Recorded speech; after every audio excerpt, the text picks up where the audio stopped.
வணக்கம். வாழ்க வளமுடன். நற்பவி சக்தி.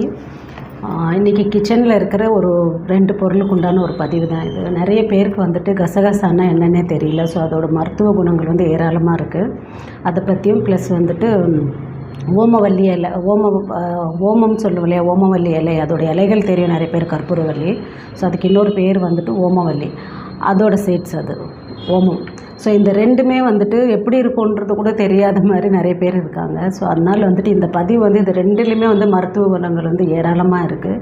ஸோ விலையும் இது ரொம்ப கம்மி தான். ஸோ இது நம்ம கிச்சனில் கண்டிப்பாக இருக்கணும். இதோட பயன்கள் வந்து நான் ஜஸ்ட் ஒரு 2-3 முக்கியமான பலன்கள் சொல்கிறேன். இதை பற்றி நிறைய வந்து கூகுள் பண்ணி பாருங்கள், நிறைய சர்ச் பண்ணுங்கள், நிறைய விஷயங்கள் கிடைக்கும். நீங்கள் வந்துட்டு மெயினாக வந்துட்டு கசகசானாலே குட்டி குட்டியாக இருக்கும். அது இங்கிலீஷில் வந்து பாப்பி சீட்ஸ்ன்னு சொல்லுவோம்.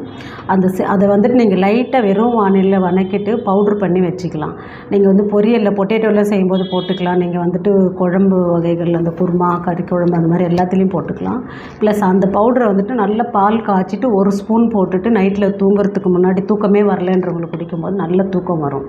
ஸோ அது ஒன்று. ரெண்டாவது வந்து கொழுப்பு கட்டிகள் வந்து அங்கங்கே இருக்குன்னு, இந்த கொழுப்பு கட்டிகளில் அது குறைக்கும், கண்டிப்பாக குறைக்கும். நீங்கள் வந்து அதை வந்துட்டு பாலில் பேஸ்ட் மாதிரி போட்டு, இப்போ கையிலலாம் ஒரு சிலருக்கு இருக்கும், அப்படி இப்படி தடவி பார்த்தாங்கன்னா அங்கங்கே வந்து ஒரு குட்டி குட்டியாக கட்டி மாதிரி அங்கங்கே அப்படி இப்படி கையில் தட்டுப்படும், அந்த மாதிரி இருக்கும். ஸோ அதுக்கு எல்லாமே இதை வந்து சுட சுட பாலில் போட்டு அப்ளை பண்ணிவிட்டு நைட்டு உள்ளுக்கும் எடுக்கலாம், வெளிப்பூச்சுக்கும் அதை யூஸ் பண்ணலாங்க. இப்போ நல்ல பேஸ்ட் மாதிரி பண்ணிவிட்டு பண்ணலாம். ரெண்டாவது வந்து இதய ஆரோக்கியத்துக்கு வந்து அவ்வளோ நல்லது இந்த கசகசா. நிறைய பேருக்கு தெரியவே இல்லை. டெய்லியுமே நம்ம ஃபுட்டில் இதை எடுக்கும்போதே வந்துட்டு இதயத்துக்கு வந்துட்டு நம்ம தெரிஞ்சோ தெரியாமல் ஒரு நல்ல விஷயம் பண்ணுறோன்னு அர்த்தம் இதுக்கு. ஸோ அதனால் இந்த கசகசா வந்துட்டு இது மாதிரி வாங்கி நீங்கள் லைட்டாக வறுத்து பொடி பண்ணி வச்சுக்கோங்க. எல்லா இதுலேயுமே நீங்கள் உணவு சம்மந்தப்பட்ட பொரியலில் எல்லாத்துலேயுமே கொஞ்சம் கொஞ்சம் எடுத்து ஒரு 1/4 ஸ்பூன் தூவிக்கலாம் இது. ரெண்டாவது வந்துட்டு ஓமம் வந்துட்டு ஜீரண சக்திக்கு வந்து அவ்வளோ பெருசாக உதவி புரியும். ஸோ நம்ம வந்துட்டு என்ன பண்ணோன்னா, ஓமம்னா என்னன்னே தெரியல. முதல்ல குழந்தைங்களுக்குலாம் ஓம வாட்டர் ஊற்றுவாங்க, சரியாக வந்துட்டு மோஷன் போடல, சரியாக சாப்பிட்லன்னா அதை மெயினாக செய்வாங்க. ஸோ இதை நம்ம வீட்லேயே டெய்லியுமே வந்து, இப்போ ஒரு குழந்தைக்கு ஜுரம்னு வச்சுக்கோங்க, கஞ்சி செஞ்சு கொடுப்போம். நம்ம என்ன பண்ணுவோம், மிளகு லைட்டாக போடுவோம், கொஞ்சம் ஜீரகம் போடுவோம் டைஜஷனுக்கு. நீங்கள் இதை வந்துட்டு செஞ்சுட்ட பிறகு அது ஃபுட்டோடு இருக்கிறது, இது ஒவ்வொரு தடவையும் எல்லா சாப்பாட்லேயும் வந்துட்டு நீங்கள் செஞ்சு முடித்த பிறகு சும்மா ஒரே ஒரு பிஞ்ச் எடுத்து தூவிக்கலாம் இந்த ஓமத்தை. இந்த ஓமத்தையும் நீங்கள் வந்துட்டு நீங்கள் பொடி பண்ணலாம் வேணாம், அப்படியே வச்சு பண்ணலாம். பொடி பண்ணி வச்சிங்கன்னா நீங்கள் வெந்நீரில் கொஞ்சமாக 1/4 ஸ்பூன் போட்டு கலந்து அதை தெளிய விட்டு கொஞ்சமாக சிப்பாக குடிச்சிக்கலாம். ஸோ மற்றபடி நீங்கள் பொரியலில், ரசம், கஞ்சி, இந்த மாதிரி எல்லாத்துலேயுமே வந்து ஓமம் தூவிக்கலாம். ஓமம் வந்து அவ்வளோ நல்லாயிருக்கும். நீங்கள் நைட்டில் வந்து படுத்த உடனே தூக்கம் வரல, எனக்கு வந்து சாப்பிட்டது ஒரு மாதிரி அன்ஈஸியாக இருக்குது, டைஜஷன் ஆன மாதிரி இல்லைன்னும் போது இந்த ஓமத்தை வந்துட்டு நல்லா 1 டம்ளர் தண்ணி நல்லா கொதிக்க விட்டு இதை போட்டுட்டு ஒரு 2-3 நிமிஷம் அதை மூடி வச்சோன்னா அது ஃபுல்லாக அந்த எசன்ஸ் எல்லாம் அந்த தண்ணியில் இதுவாக இருக்கும். ஸோ மேலோட்டமாக அதை ஊற்றி சிப்பாக நீங்கள் வந்து வெதுன்னு குடிச்சிட்டு படுத்திங்கன்னா நல்ல டைஜஷன் இருக்கும். ஸோ இந்த 2 பொருள் வந்து நம்ம கிச்சனில் கண்டிப்பாக இருக்க வேண்டிய பொருள். இது நிறைய பேருக்கு இது தெரியல. ஸோ இதை வாங்கி நல்லபடியாக இதை வந்துட்டு முறைப்படுத்தி இந்த கசகசாவை எப்படி வைக்கணும்னு சொன்னால், இது ஓமம் நீங்கள் அப்படியே வாங்கி பாக்ஸில் கொட்டி வைக்கலாம். டெய்லியுமே இது எல்லாமே நம்ம உணவில் வந்து நம்ம நிறைய சாப்பிட்றதுல வந்து நிறைய கெமிக்கல் பேஸ்டாக தான் சாப்பிட்றோம், காலையில் ஆரம்பித்து நைட்டு.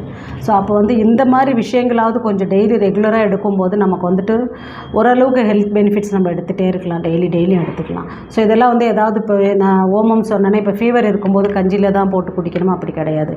நீங்கள் ரசம், சாம்பார் எல்லாம் செஞ்சு முடித்த பிறகு இது வந்து போட்டு கொதிக்கணும்னு எந்த அவசியம் இல்லை. வெந்நீராக குடிக்கும்போது தான், வெந்நீரில் அது ஒரு நீங்கள் டைஜஷன் ட்ரிங்காக குடிக்கும்போது தான் அந்த மாதிரி ரொம்ப அன்ஈஸியாக இருக்கும்போது அப்படி குடிக்கலாம். மற்றபடி நீங்கள் சமையல் முடிச்சு இப்போ பொட்டேட்டோலாம் பண்ணும்போது அதில் தூவிக்கலாம். அப்போ அதில் இருக்கிற அந்த கேஸ்க்கு வந்துட்டு இது வந்து நமக்கு அது பேலன்ஸ் பண்ணிடும். ஸோ இந்த மாதிரி இப்போ இஞ்சி பூண்டுலாம் எப்படி டெய்லி எடுக்கிறோம், மஞ்சள் பொடி எடுக்கிறோம், அந்த மாதிரி இந்த 2 ஐட்டத்தை வந்து கிச்சனில் வச்சுக்கோங்க. ஸோ நமக்கு வந்துட்டு நிறைய மூலிகைகள், நிறைய இந்த மாதிரி வந்துட்டு உணவுப் பொருட்கள்லாம் நிறைய இருக்குது. நம்ம அதில் நிறைய தெரியல, நமக்கு தெரியாதனால வந்துட்டு அவாய்ட் பண்ணிகிட்டே இருக்கோம். ஸோ இப்போ கசகசானா எப்படி இருக்குன்னே தெரியல ஒரு சிலருக்கு. ஸோ கசகசா வந்து குட்டி குட்டியாக இருக்கும், ரவை மாதிரி இருக்கும்னு வச்சுக்கோங்க. ரவையை விட கொஞ்சம் பெரிய சைஸாக இருக்கும். ஸோ அதை நீங்கள் கேட்டு வாங்கிட்டு அதை வந்துட்டு லைட்டாக வந்துட்டு க்ளீன் பண்ணிவிட்டு பண்ணி வச்சுக்கோங்க. அது மாதிரி ஓமம் வந்து நீங்கள் அப்படியே வாங்கி டைரெக்டாகவே யூஸ் பண்ணலாம். ஸோ இந்த 2 பொருள் நம்ம கிச்சனில் கண்டிப்பாக இருக்கணும். நம்ம வந்துட்டு இன்றைக்கி இருக்கிற இதில் வந்துட்டு இம்யூனிட்டிலாம் நமக்கு கிடையவே கிடையாது. சின்ன விஷயத்துக்குள்ளே ஒரு தும்மல், இருமல், ஏதாவது ஒன்று தடுக்கி விழுந்தால் ஏதாவது உடம்புக்கு வந்துகிட்டே இருக்குது. ஸோ இப்படி இந்த காலகட்டத்தில் நம்ம வந்து உடம்புக்கு என்னெல்லாம் நம்மளால் முடிஞ்ச அளவுக்கு உணவுலேயே கொண்டு போக முடியுமோன்றதுக்காக தான் நான் இந்த வீடியோஸ்லாம் போட்டுட்ருக்கேன். ஸோ இந்த 2 பொருள் வாங்கி உங்கள் கிச்சனில் வச்சுட்டு இதை வந்து பயன்படுத்துங்க. பயன்படுத்திட்டு ரிசல்ட் எப்படி இருக்குன்னு சொல்லுங்கள். ஏதாவது டவுட்ஸ் இதில் இருக்குது, வேறு எதுக்கெல்லாம் இந்த கட்டிக்கு நான் சொன்னேன் அப்ளை பண்ணுறது நல்ல ரிசல்ட் இருக்குது, நம்ம பெருசாக எதுவும் செலவு அதெல்லாம் இல்லாமல் இது ஈஸியாக பண்ணிட்டு போகலாம். ஸோ இதில் ஏதாவது டவுட்ஸ் இருந்துச்சுன்னா தயவுசெய்து கால் பண்ணுங்கள், மெசேஜ் பண்ணுங்கள். வாழ்க வையகம், வாழ்க வளமுடன்.